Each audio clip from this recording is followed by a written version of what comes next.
Hello students, welcome to Y academy.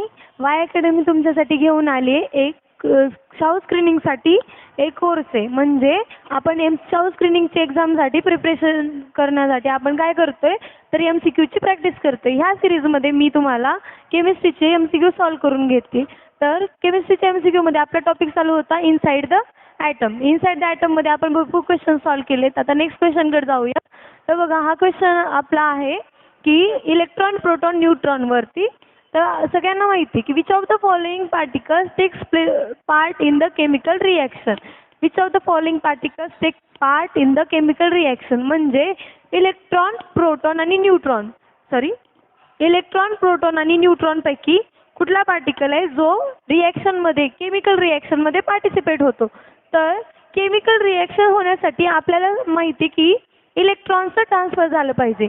Transfer of electron is non as chemical reaction, किंवा transfer of electron झाल्यानंतरच chemical reaction possible आहे. तर कुठल्याही chemical रिॲक्शनमध्ये काय होतं, आता ह्या क्वेश्चनमध्ये इम्पॉर्टंट पार्ट आहे केमिकल रिॲक्शन. जर एखादी रिॲक्शन केमिकल रिॲक्शन असेल तर त्यामध्ये फक्त आणि फक्त इलेक्ट्रॉनचं ट्रान्सफर झालेलं असतं, किंवा इलेक्ट्रॉनची शेअरिंग झालेली असते, किंवा कंप्लीट ट्रान्सफर ऑफ इलेक्ट्रॉन्स होतं केमिकल रिॲक्शनमध्ये. त्यामुळं ऑप्शन ए इज करेक्ट. जर आपल्याला इथं केमिकल रिॲक्शन म्हणलं नसते, म्हणजे न्यूक्लिअर रिॲक्शन असा कन्सेप्ट आला असता, तर आपण प्रोटॉन आणि न्यूट्रॉनचा विचार केला असता. पण as mention in the question, the question is about chemical reaction, so option A is right. तर let's move to the next question.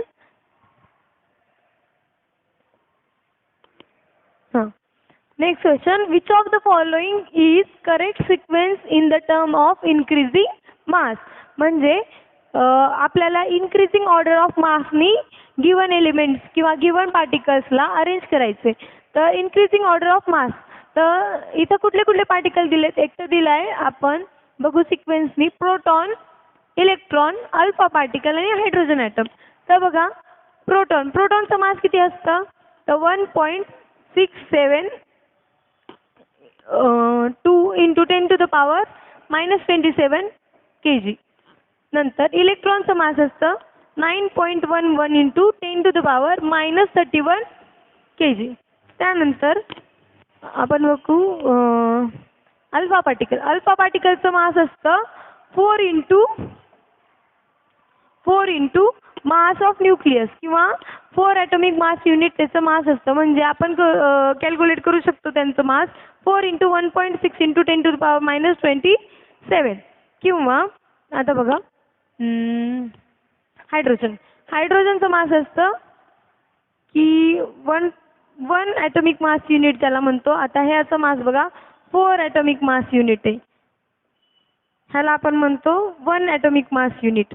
नंतर इलेक्ट्रॉनचं मास आपण निग्लिजिबल म्हणतो 0.0005 असं असतं. आणि प्रोटॉनचं मास आपण 1 ॲटॉमिक मास युनिट म्हणतो. तर बघा, ह्या युनिट्सवरून तुम्हाला समज.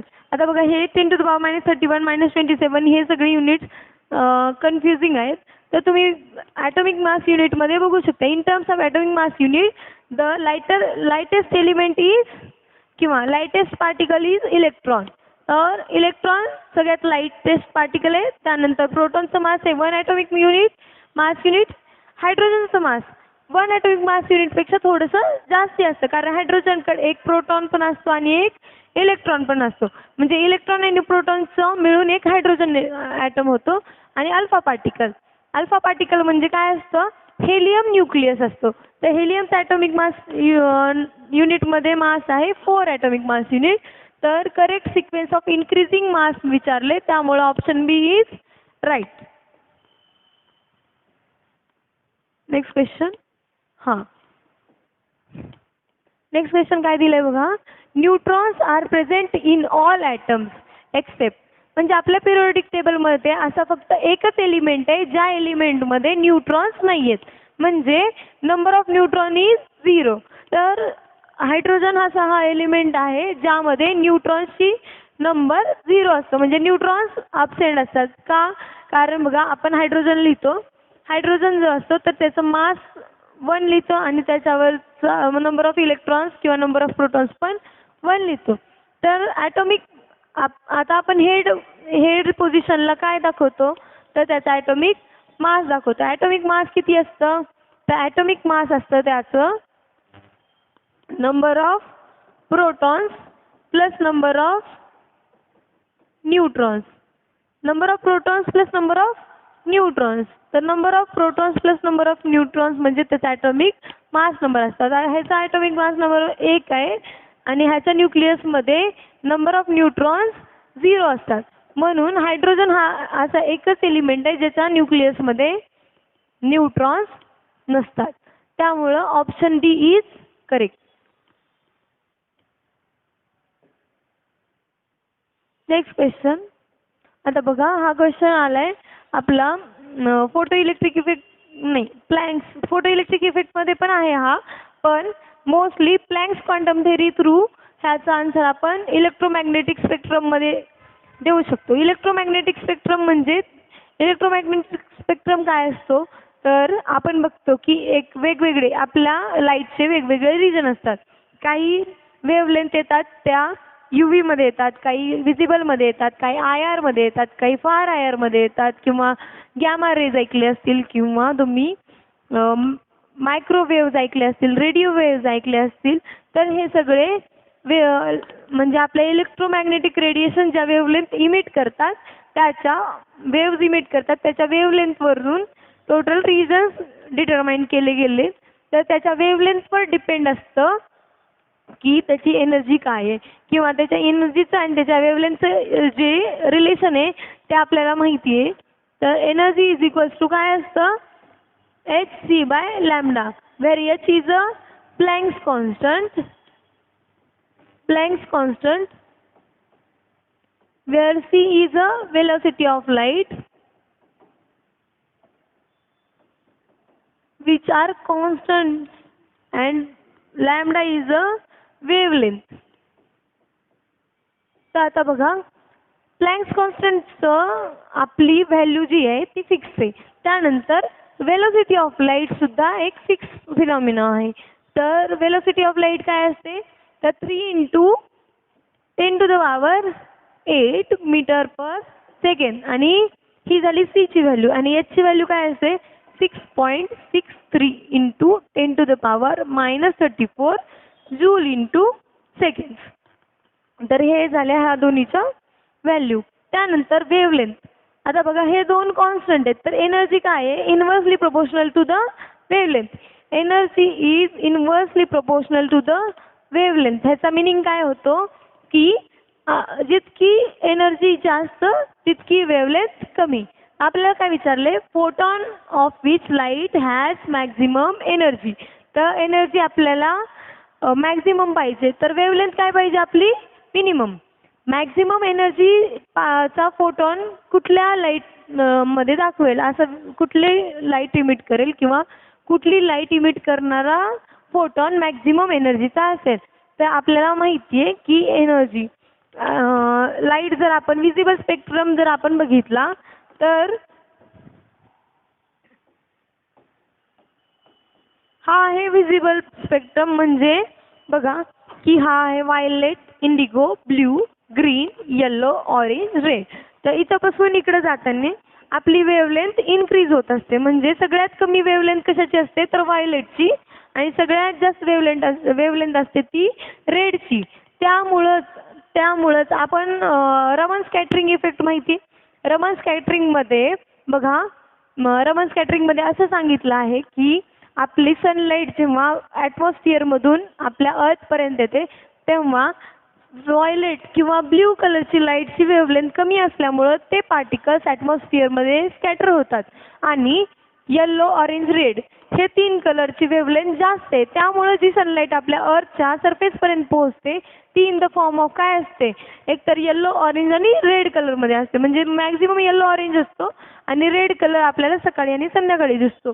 म्हणजे काय आहे, हा मॅक्झिमम वेव्हलेंथचा पार्ट आहे. आपल्याला काय विचारले, मॅक्झिमम एनर्जी विचारले. म्हणजे आपल्याला काय पाहिजे, मिनिमम वेव्हलेंथ पाहिजे. त्यामुळं मिनिमम वेव्हलेंथ कुणाची आहे, तर व्हायलेट कलरची आहे. त्यामुळं option C is right. So next question is, आता बघा energy of hydrogen atom in its ground state is इथं द्यायचं राहिलंय आपलं. हां, तर हायड्रोजन ॲटमची ग्राउंड स्टेटमध्ये एनर्जी किती असते? तर आपल्याला माहिती आहे ग्राउंड स्टेटमध्ये एनर्जी असते -13.6. तर ही एनर्जी दिली नसली तरी आपल्याला हे फॉर्म्युलावरून कॅल्क्युलेट करता येतं की energy of hydrogen in the 5th level काय असू शकते. तर 5th लेवलमध्ये हायड्रोजनची एनर्जी असते. द एनर्जीचा फॉर्म्युला हा क्वेश्चन आहे बोर्स मॉडेलशी रिलेटेड. तर बोर्स मॉडेलमध्ये एनर्जीचा फॉर्म्युला काय आहे? तर -13.6 इंटू n स्क्वेअर अपॉन एक सेकंड, हा फॉर्म्युला असतो z square upon n square, where z is a atomic number and n is a number of shell. आता बघा, शेलचा नंबर म्हणजे ऑर्बिटचा नंबर असतो. आता आपल्याला काय दिलाय? हायड्रोजन ॲटम दिले, बरोबर आहे. तर हायड्रोजन ॲटमसाठी झेडची व्हॅल्यू असते 1 आणि एनची व्हॅल्यू आपल्याला काय दिली आहे? एनची व्हॅल्यू दिली आहे 5. तर आपण ह्या व्हॅल्यूज पुट करू. एकदम सिम्पलचा क्वेश्चन आहे. इंटू 1 झालं, 1चा स्क्वेअर 1 डिवायडेड बाय काय आलं? तर 5 स्क्वेअर म्हणजे 25. 5 स्क्वेअर काय असतो? 25. तर बघा, तर हा झाला 25. तर बघा 13.6 डिवायडेड बाय 25 करायचं. 25 1 25, 25 हा मायनस साईन इथंच येईल आणि 0 पॉईंट. आता बघा 25 5 जा 125 आणि त्यानंतर कॅरी ऑन किती उरतात? हां, म्हणजे 0.54. म्हणजे ऑप्शन कुठलं बरोबर आहे? तर -0.54 इलेक्ट्रॉन व्होल्ट. इलेक्ट्रॉन व्होल्टमध्ये येते ही एनर्जी जी काय येते ती. तर ही झाली energy of hydrogen atom in its ground state. Ground स्टेटमध्ये हायड्रोजन ॲटमची एनर्जी इतकी येते. किती येते? तर 0. हां, energy of hydrogen atom in 5th orbit किंवा 5th स्टेट. तर ग्राउंड स्टेटमध्ये याची एनर्जी असते -13.6 इलेक्ट्रॉन व्होल्ट आणि 5th स्टेटमध्ये एनर्जी असते त्याची -0.54 इलेक्ट्रॉन व्होल्ट. तर हा क्वेश्चन त्याच्याशीच रिलेटेड आहे. नेक्स्ट क्वेश्चन, तर बघा, what is the ratio of first 3 orbit in the hydrogen atom. तर बघा, what is the ratio of radia of first 3 Bohr's orbit. म्हणजे बोर्स ऑर्बिट म्हणजे हायड्रोजन ॲटमसाठी कन्सिडर केले त्यांनी. तर ह्याचा फॉर्म्युला असतो आपल्याकडे. हा फॉर्म्युला आहे रेडियस ऑफ बोर्स ऑर्बिट साठी एक बोरने फॉर्म्युला दिले. R = 0.53 इंटू 10⁻⁻10 इंटू काय असतं? n square by z. तर बघा, आपल्याला काय काढायचं? रेशो काढायचं पहिला 3 ऑर्बिटचा. तर R is directly proportional to n square. म्हणजे पहिला n म्हणजे काय असतं? Number of orbit. तर फक्त आपल्याला काय द्यायचं? R1 = R2 एक सेकंड, पहिले आपण असंच लिहू. R1 = R2 = R3.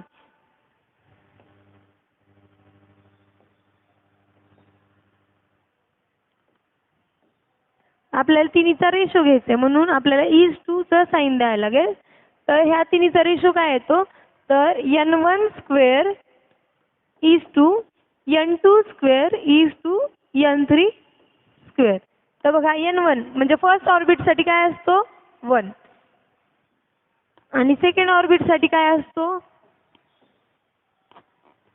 2.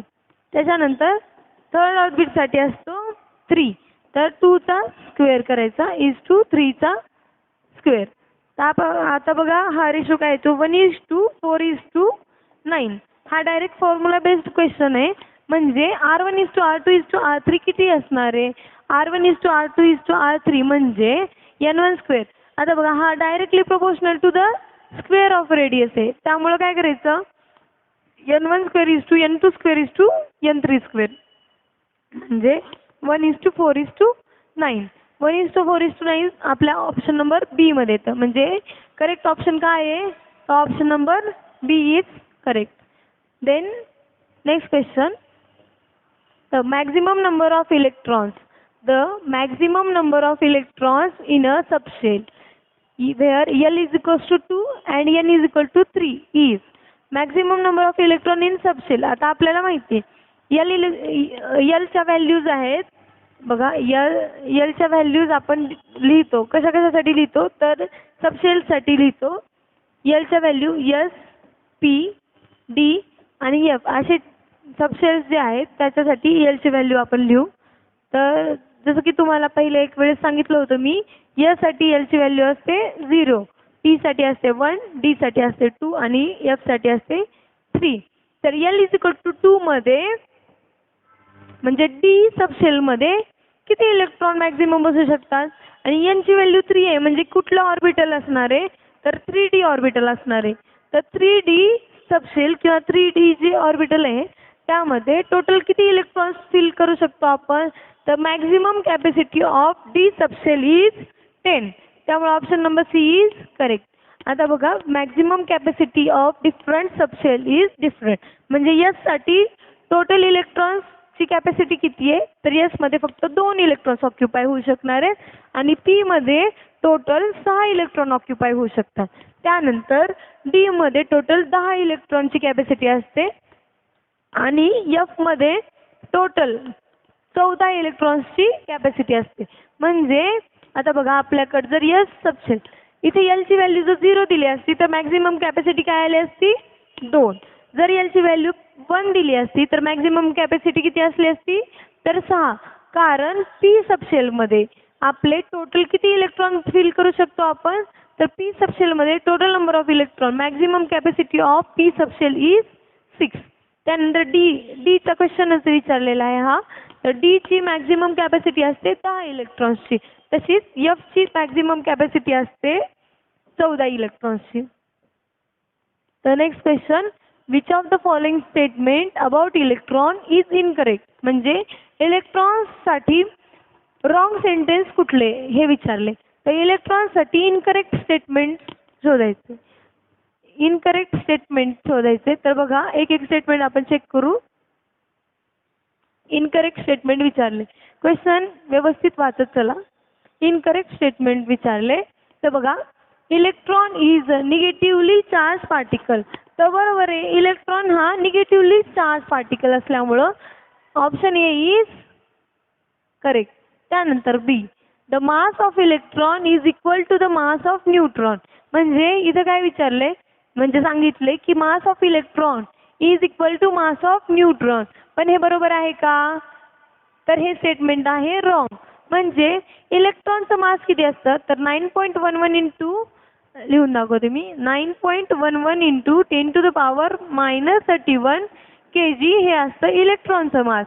आणि न्यूट्रॉनचं मास किती असतं तर न्यूट्रॉनचं मास असतं 1.675 इंटू 10⁻⁻ किती तर 10⁻⁻27 kg. करेक्ट आहे. त्यानंतर option number option number B is incorrect statement. म्हणजे तिसरं बघू. It is electron is a basic constituent of all atom. तर हे करेक्ट स्टेटमेंट आहे. तर electron is a basic constituent of all atom. म्हणजे प्रत्येक ॲटम मध्ये इलेक्ट्रॉन प्रेझेंट असणार आहे. इलेक्ट्रॉन अब्सेंट असेल असा ॲटम नसतो. म्हणजे न्यूट्रल कुठलाही न्यूट्रल ॲटम असेल तर त्यामध्ये इलेक्ट्रॉन प्रेझेंट असणार आहे. तर option number C is also correct. आणि option number D. It is a constituent of cathode rays. जो कॅथोड रे ट्यूब एक्सपेरिमेंट आहे त्या थ्रू आपण इलेक्ट्रॉनची डिस्कवरी सांगतो.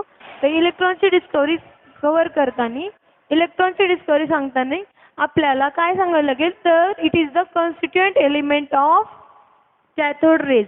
इलेक्ट्रॉनची डिस्कवरी ह्याच्या थ्रू झाली कॅथोड रे एक्सपेरिमेंट थ्रू जिथे इलेक्ट्रॉन्स प्रेझेंट आहेत. तर option number B is correct म्हणजे इनकरेक्ट. Next line. ओके हां. तर okay let's move to the next question. तर काय सांगितलं इथं बघा, if travelling at the same speed which of the following matter waves have shortest wavelength. तर आपली जर जे काही इलेक्ट्रॉन्स किंवा जे काही अल्फा पार्टिकल्स आहेत किंवा जे काही न्यूट्रॉन्स आहेत किंवा प्रोटॉन्स आहेत ते जर सेम व्हेलॉसिटीने म्हणजे सेम स्पीडने ट्रॅव्हल करत असतील तर त्यापैकी कुठल्या पार्टिकलची वेवलेंथ सगळ्यात शॉर्टेस्ट असेल विचारले. तर म्हणजे बघा हे 4 पार्टिकल आहेत आणि ते त्यांची स्पीड सेम आहे. तर विचारले काय, तर ह्या चारीपैकी कोणाची वेलोसिटी चारीपैकी कोणत्या पार्टिकलची वेवलेंथ शॉर्टेस्ट असणार आहे. तर बघा हे आहे डी ब्रोगली इक्वेशन थ्रू येणारे क्वेश्चन आहे. तर डी ब्रोगली इक्वेशन आपलं काय होतं, तर डी ब्रोगली इक्वेशनमध्ये आपण बघितले की lambda is equals to H upon M V असतं. म्हणजे डी ब्रोगली वेवलेंथ काय असते की एच अपॉन मोमेंटम म्हणजे प्लँक्स कॉन्स्टंट अपॉन मोमेंटम असते. तर प्लँक्स कॉन्स्टंटची व्हॅल्यू काय आहे, तर कॉन्स्टंट आहे. त्यानंतर मास एक क्वांटिटी दिली आहे, मास इंटू वेलोसिटी. क्वेश्चनमध्ये काय सांगितलंय की स्पीड सेम आहे म्हणजे हा पण कॉन्स्टंट झाला हा पण कॉन्स्टंट झाला. तर वेवलेंथ काय झाली, inversely proportional to the mass. म्हणजे आपल्याला काय करायचे, शॉर्टेस्ट वेवलेंथ काढायची म्हणजे मॅक्झिमम मास असणारा पार्टिकल जो आहे त्याची वेवलेंथ शॉर्टेस्ट असणार आहे. तर इलेक्ट्रॉनचा मास ह्या तिन्हीच्या कंपॅरिझनमध्ये सगळ्यात स्मॉलर आहे. म्हणजे आपल्याला काय आहे की मॅक्झिमम मास पाहिजे शॉर्टेस्ट वेवलेंथसाठी. वेवलेंथ जितकी कमी तर मास तितकं जास्त पाहिजे. तर न्यूट्रॉनचं आणि प्रोटॉनचं मास कंपॅरेटिव्हली म्हणजे इक्वल आहे. म्हणजे त्या कंपॅरिझनमध्ये जर मायनर लेवलवरती गेलं तर neutron is having more mass than proton. पण ह्या दोघांच्या मासच्या 4 टाइम्स मास आहे अल्फा पार्टिकल्सचं. जर ॲटॉमिक मास युनिटमध्ये कन्वर्ट केलं तर इलेक्ट्रॉनचं मास आपण 0.00055 कन्सिडर करतो. हिलियमचं करतो 4 ॲटॉमिक मास युनिट. आणि त्यानंतर असतं न्यूट्रॉन. न्यूट्रॉनचं मास किती असतं, तर न्यूट्रॉनचं मास ॲटॉमिक मास युनिटमध्ये 1 ॲटॉमिक मास युनिट कन्सिडर करतो आणि प्रोटॉनचं पण 1 ॲटॉमिक मास युनिट कन्सिडर करतो. तर ह्या चारीपैकी आपल्याला सगळ्यात जास्त मास कोणाचा आहे, तर सगळ्यात जास्त मास आहे अल्फा पार्टिकल ज्याला आपण हेलियम न्यूक्लियस म्हणतो. तर हेलियम न्यूक्लियसचं मास सगळ्यात जास्त असल्यामुळं त्याची वेवलेंथ शॉर्टेस्ट येणार आहे. तर option B is correct. Option B हे आपला ऑप्शन करेक्ट आहे. तर नेक्स्ट क्वेश्चन बघू आपण. हां, next question is match the following. Match the फॉलोइंगचा क्वेश्चन आहे. मॅच द फॉलोइंगचा क्वेश्चन हा कुठून आलाय, तर हा आलाय क्वांटम केमिस्ट्रीमधून. क्वांटम केमिस्ट्री म्हणजे काय, तर आपण जे बघितले 4 क्वांटम नंबर्स बघितलेत, principal quantum number, azimuthal quantum number, magnetic quantum number आणि स्पिन क्वांटम नंबर. त्यापैकी प्रिन्सिपल क्वांटम नंबर काय डिनोट करतो, तर आपण सांगितलं होतं principal quantum number denotes energy level किंवा नंबर ऑफ शेल. तर प्रिन्सिपल क्वांटम नंबर काय डिनोट करतो, तर नंबर ऑफ शेल किंवा ऑर्बिटलची एनर्जी हे दाखवतो. त्यानंतर अझिम्युथल क्वांटम नंबर जो असतो, अझिम्युथल क्वांटम नंबर काय डिनोट करतो, तर अझिम्युथल क्वांटम नंबर डिनोट करतो शेप ऑफ ऑर्बिटल किंवा शेप ऑफ सबशेल. त्यानंतर magnetic quantum numbers denote the orientation of orbital around the nucleus. म्हणजे आपला ऑर्बिटल एक्स ॲक्सिसवर आहे, वाय ॲक्सिसवर आहे का एक्स वाय प्लेनवरती आहे, तर ते कोण ओरिएंट करत असतं, तर मॅग्नेटिक क्वांटम नंबर डिनोट करत असतं. आणि स्पिन क्वांटम नंबर काय डिनोट करतो, तर spin quantum number denote the rotation of electron. म्हणजे इलेक्ट्रॉन क्लॉकवाईज मूव्ह करतोय का अँटी क्लॉकवाईज मूव्ह करतोय तो कोण दाखवतो, तर ते आपल्याला स्पिन क्वांटम नंबरवरून लक्षात येतं. तर आता बघा मॅच द फॉलोइंगमध्ये प्रिन्सिपल क्वांटम नंबर काय दाखवतो, तर प्रिन्सिपल क्वांटम नंबर दाखवतो, एक second. Principal quantum number denotes energy and size of orbital. आता नंबर ऑफ सबशेल सांगितलंय म्हणजे ते साईज ऑफ ऑर्बिटल आपल्याला समजू शकते. पहिल्या जर आपला प्रिन्सिपल क्वांटम नंबर 1 असेल तर साईज काय असणार आहे ऑर्बिटलची, स्मॉलर. जर प्रिन्सिपल क्वांटम नंबर 2 असेल तर आपली ऑर्बिटल काय असेल, साईजनी मोठी असेल. तसंच प्रिन्सिपल क्वांटम नंबर जितका जास्त वाढत जाईल तितकं ऑर्बिटल्सची एनर्जी किंवा शेल्सची एनर्जी आपल्याला जास्त सांगता येईल आणि साईज पण जास्त सांगता येईल. तर ऑप्शन 1चं आहे बी. ऑप्शन 1साठी आपण काय दिले? बी. नंतर अझिमुथल क्वांटम नंबर डिनोट काय दाखवतो? अझिमुथल क्वांटम नंबर तर मी आता सांगितले की शेप दाखवतो. त्यानंतर मॅग्नेटिक क्वांटम नंबर काय सांगतो? तर ओरिएंटेशन ऑफ ऑर्बिटल सांगतो. ऑर्बिटलचं ओरिएंटेशन सांगतो मॅग्नेटिक क्वांटम नंबर. आणि स्पिन क्वांटम नंबर काय सांगतो? तर spin off electron. Spin off electron म्हणजे इलेक्ट्रॉन क्लॉकवाईज रोटेट होते का अँटी क्लॉकवाईज रोटेट होते ते कोण सांगते? तर तो सांगते स्पिन क्वांटम नंबर. तर ऑप्शनमध्ये कुठे कुठे दिसते? फर्स्टचं बी हे 3 ऑप्शन दिसतात म्हणजे हे सेकंड ऑप्शन इनकरेक्ट आहे. सेकंडचं काय सांगितलं आपण? डी. तर सेकंडचं डी फक्त ऑप्शन नंबर ए मध्ये. थर्डचं ए सांगितलं आणि फोर्थचं सी सांगितले. तर option number A is correct. Option number A is correct. The next question is two atoms are said to be isobars when तर आयसोबार्स कधी म्हणायचं? तर ज्याचा ॲटॉमिक मास नंबर सेम असेल. ॲटॉमिक मास नंबर सेम असेल म्हणजे न्यूट्रॉन्स आणि प्रोटॉन्सची number किंवा ॲडिशन सेम असायला पाहिजे. तर ऑप्शन नंबर ए काय म्हणते? They have same atomic number but different atomic mass number is incorrect. They have same number of electron but different number of neutrons. तर हे पण इनकरेक्ट आहे. They have same number of neutrons but different number of electrons. तर हे पण incorrect आहे. The sum of number of protons and neutrons is same but different number of protons are present. तर option number D is correct. So these are some questions on atomic structure किंवा inside the atom. Then in the next video we will talk about the periodic table किंवा आपण periodic properties of elements बद्दल questions घेऊ. So